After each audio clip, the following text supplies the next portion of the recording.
ñu terminer rek ak ñi nga xam ne ñoom ñooy suivre débat bi comme ça ñu mën a ñëw def un dernier tour de table Déthié Fall moom tamit mu ngi nekk en ligne Déthié Fall maa ngi lay nuyu. ñoo ngi lay fay bu baax a baax. voilà donc dégloon nañu ensemble li nga xam ni moom moo nekk le discours du chef de l'État mu ñëw ci ponk yu bëri ci wàllum koom mais également naka la nguur gi fas yéene jàppale askan wi ngir ñu mën a taxaw ci feebar bi mais Sénégal tamit mun cee génn la tête haute yow noo gisee kaddu yi nga xam ne njiitu réew mi génne na ko tey. merci beaucoup maa ngi lay nuyu di nuyu ministre yi nekk foofu ci plateau bi di nuyu également sama grand Cheikh Yérim Seck. Pape Alé Biray Touré ak vraiment donc monsieur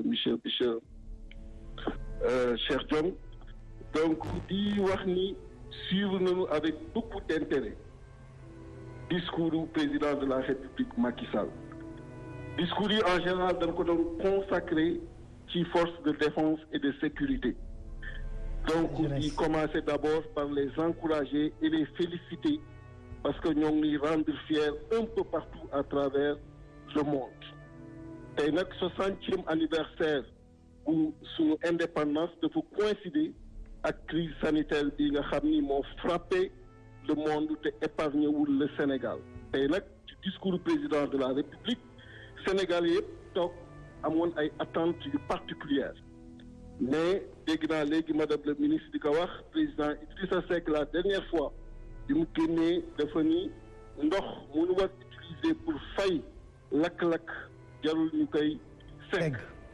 et ci loolu kon li ñu mën a wax rek mooy ñu mën fexe ba ndox mi yokku ba lakk-lakk bi gaaw a fay ba ñi nga xam ne ñoo ngi ci impacté wu tamit fexe ba mën a gis seen bopp ci lu mu gën gaawee benn bi may commencé mooy 69 milliards yi nga xam ne tey jii nii moom la ñu war a utiliser pour aide alimentaire xam nga man damay calculer rek donc boo dee xool 69 milliards ci 1 million de ménages day doon 69 000 francs par ménage te ku nekk xam na ni Sénégalais yi tey ñu ci ëpp ay góorgóorlu lañu dañ doon xëy ci bis bi dem wuti seen dépense ñëw wala xëy wut dépense bu ñuy dépensoo suba sët am na ñi nga xam ne ci guddi gi lañu doon dem liggéey nekk ci restaurant yi nekk ci yeneen ak yeneen ñooñu bu seen revenu yi wàññeekoo ñu war a toog seen kër jàppale seen bopp jàppale seen njaboot lépp loo mën a def ba loolu gën a woyof ci toog bi ñuy toog je pense que da nga ci na ko def na yokk donc loolu nga xam ni mooy enveloppe 69 milliards yi ba ñu mën a yegg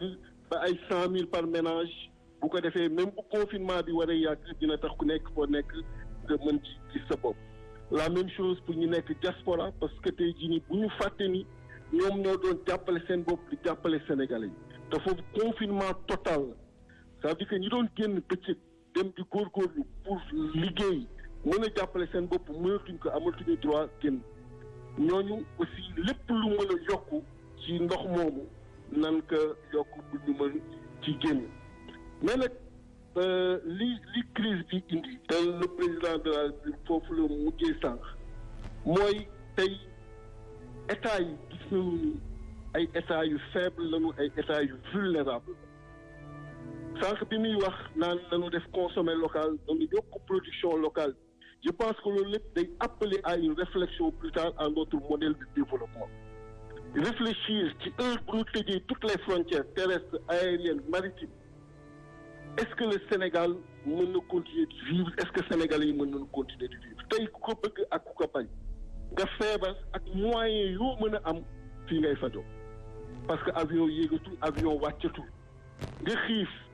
ak loo am xaalis bëgg lekk ak nu mu mën a dem li fi nekk ngay lekk donc loolu lépp day wane ni tey jii nii li ñu daan yàgg di wax le patriotisme économique le consommer local la production intérieure la croissance qu'elle soit portée par le privé yooyu yëpp day indi le débat à ce niveau pour wane ni état yi fi mu toll nii ñoom ñëpp wane nañu seen vulnérabilité et il faut ñu bàyyi xel ci loolu fi may tëjee mooy la transparence l'équité dans la gestion des fonds yi nga xam ni tey jii nii mobiliser na leen parce que li opposition yi waroon def acteurs politiques yi war ko def na ko président de la République woote nañu ñoom ñëpp dem wuyu def unité ci wetu président de la République Assemblée nationale li mu doon def na ko def loi d'habilitation jox les pleins pouvoirs au président de la République président li mu waroon def tey jii nii def na ko génn na joxe une batterie de mesures mais après ñu nekk ci exécution wu mesures yooyu ba nga xam ni le centime bi ñu dégagé pour aide alimentaire le kilogramme de vie bi ñu dégagé pour aide alimentaire yooyu war a yegg ci ayant droit yi nga xam ni ñoo ngi seen kër doon ay góorgóorlu ngal la nañu fàtte seen bopp ci diggante boobu def preuve de crédibilité apporter une transparence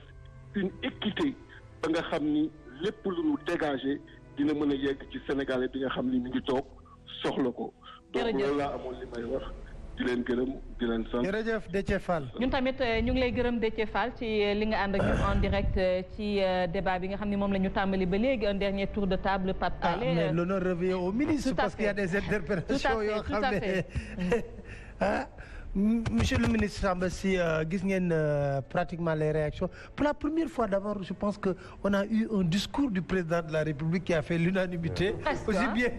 presque l'unanimité pour la première fois sur peut-être c'est le contexte mais un dernier message fort aussi à l'endroit des Sénégalais. Je pense que le contexte commande qu'il y ait une fusion au peuple.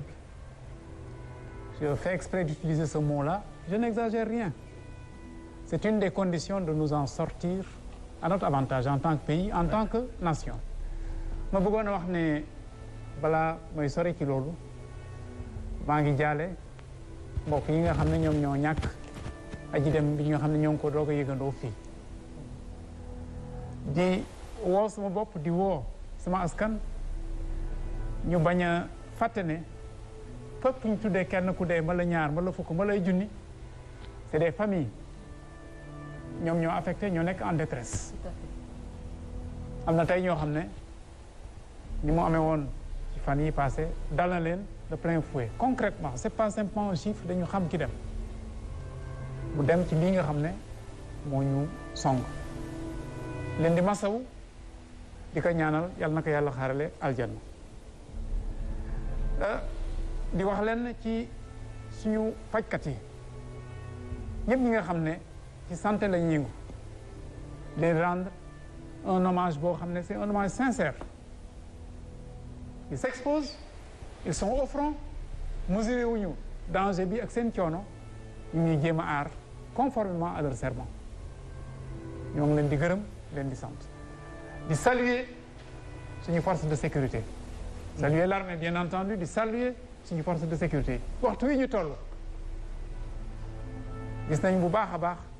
seen taxawaay ci aar seen askan dëgg la am na loo xam ne yoon mayu kenn même en situation extrême waruñ ci dem waaye itam nañu waxante dëgg c'est une question de survie nationale est-ce que war nañu bàyyi kenn ñaar ñett muy man muy keneen mu jël le soin de mettre notre peuple en danger par des actions irraisonnées waruñu dóor kenn waruñu bundu xatal kenn waaye il faut ñu nangu ne pour réew mi dox génn ci il faut sens de la responsabilité ñu am sens de responsabilité ñu def lu defu waxtu wi moo ko laaj ñooñu nga xam ne ñoo ñuy sàmm bu ñu tëddee ñoom ñu ngi wër di xool ñu ngi ci naaj bi ñu ngi exposé wu maa ngi leen di saluer leen di rendre hommage Pape nee nañu loolu ñuy joxe nañ ko ful c'est généreux mais li ñuy maye wala li ñuy joxe li ñu am la war a doon de bu ñu nee kër gu nekk bëgg nañ fa dugal ñaari saaku ceebu 50 kilos muy 100 ñu ne bëgg nañ fa dugal fukki paquetu suukar fukki kilo ñu ne fukki litre war na fa dugg ñu ne war na ci ànd ay pat ak yu mel noonu tàmbali bu baax la bu fekkoon ne mënoon nañ ko dañu ne léegi kenn du xëy kenn du liggéey ñëpp nañ toog ku nekk ñu waddal sa kër fukki millions par weer est-ce qu'on en a les moyens si nous en avions les moyens si nous le faisions est-ce que loolu moo gën ci réew mi il faut que aussi ñu teg bal bi ci suuf wax lu defu xool liñ mën a yéenu defandoo ko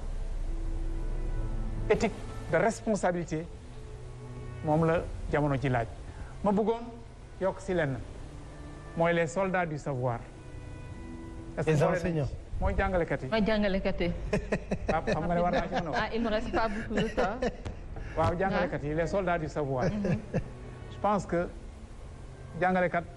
xaarul ñu boole ko ci. daf ci bokk. on a parlé du civisme, la citoyenneté, de ce que nous devons faire dans nos écoles, nos établissements, nos universités. loolu day jàngalekat yi ñoo ko moom képp koo xam ne sénégalais bu nekk boo xam ne jàpp nga ne yow sa dërëm sa ñaar dërëm war nga ko ci indi ci mbuus mi ñu bokk ci ñëpp bu yëkki ñoo ngi la ciy woo. lu tax ministre de santé su meeku yi ñu yóbbu ko fële ci finance c'est que dañu bëgg en dépit de la gravité du moment orthodoxie bi ñu respecté ko ba mu baax te nag du yëfu na sàmba joxe ñu fu génne ko ci télé ñëpp gis ko du loolu la jamono ji laaj. Il s'agit d'un effort national sérieux pour venir à bout d'une crise qui n'est pas anodine. voilà ñu déglu moom itamit madame Néné Aminata Tall li nga xam ni moom mooy sa kàddu gu mujj ci débat bi ñu am ndax waxtu bee ñu xoj am na beneen émission boo xamante ne moo ci nar a topp. jërëjëf Evelyne maa ngi lay gërëm bu baax di gërëm ñi ñu bokkal plateau bi rafetlu débat bi bu baax a baax defe naa ni réaction yi ñu dégg après discours président bi dafay wane ni rek il y a un temps à tout. Il y a un temps pour faire de la politique, il y a un temps pour polémiquer également. Mais aujourd'hui, il s'agit d'une question de santé publique. Mu interpeller ñëpp ci Sénégal te ñëpp am conscience boobu te loolu lu ñuy rafetlu la. lu ñuy rafetlu la di gërëm sénégalais yëpp di gërëm force vive yëpp yi nga xamante ni retrouvé wu nañu ci appel bi président de la République def. mais di wax également ci li nga xamante ni Saourou Sène wax na ko mooy ndaw ñi nga xam ni ñi ngi nekk ci biti ba tey dëgg la bareetuñu nag parce que boo gisee réseaux sociaux yi liñ ci jeunes yi niñ ciy waxee ni ñuy réagir nga xam ni am na une certaine prise de conscience à leur niveau. Tout à fait. Maintenant bu amee quelques écarts ay ñoo xamante ni ñi ngi génn duñu def lu dul lancer leen un appel parce que tey bravade autorité bi ñun mënuñ ko encourager dëgg la mënuñu encourager ay dóor tam mais jeunes yi nañu am benn prise de conscience bi nga xam ne toog leen la tudd san waxuñu ñu génn taxawaale ci mbedd mi wala lii dañ leen wax pour un moment ñu xeex li ñuy xeex kon defe naa ni loolu war nañ ko mën a muñ couvre-feu dañ ni de 20h à 6h du matin confinement dañ ni ci li gën a gaaw pour xeex pandémie bi la mais ngalawaay ñun ndaw ñi nañ ci tënku moo tax ma leen di lancer un énième appel pour que jeunes yi ñu toog seen kër de 20h à 6h du matin le temps ñu may autorités yi ñu xeex pandémie bi mu jóg fii. c'est pour la bonne cause ñaanal ki nga xamante ni jóge na fi sànq. te ñaan yàlla itam mu yem fi parce que li xew feneen ñaanu yàlla mu xew fi mais loolu li koy indi mooy ñu bañ a jéggi li nga xamante ni teg nañ ko comme ay mesures nañ ko respecter pour que li ñu gis mu xew ci dëkk yi nga xam ni seen i néew amuñ sax fuñ ko def. yàlla bu mu fi egsi mais loolu ñun ñoo ko war a sabab. mu nekk appel bu am solo madame le ministre Cheikh Yérim